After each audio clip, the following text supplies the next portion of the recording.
Chaque jour, Charles et Carole vous présentent la leçon de l'école du sabbat.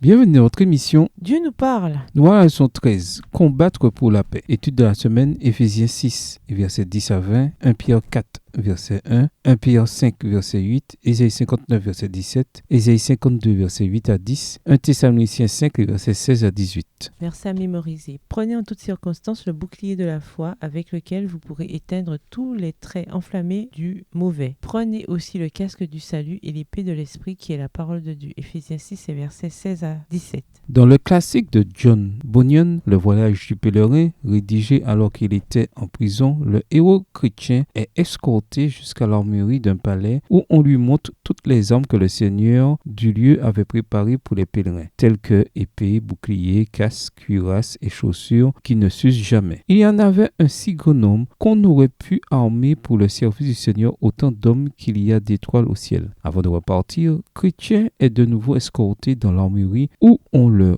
revêtit de pied en cape d'armes de toute espèce, au cas où il serait exposé à quelque assaut dans la suite de son voyage. Cet ouvrage de 1678 rappelle un autre document écrit, lui, quelques 1600 années plus tôt par l'apôtre Paul, l'épître aux Éphésiens, également composé en prison. Dans cette lettre, le grand apôtre missionnaire imagine une grande armée, l'Église, qui visite l'armurerie de Dieu et se met en tenue dans la panoplia divine, le terme grec qui désigna l'armure complète des pieds à la tête. L'armurerie de Dieu contient suffisamment des meilleures armes pour que chaque soldat de son armée soit revêtu de pied en cape d'armes de toute espèce, tandis qu'il se prépare à combattre pour la paix en son nom. Au revoir. Et à demain si Dieu veut.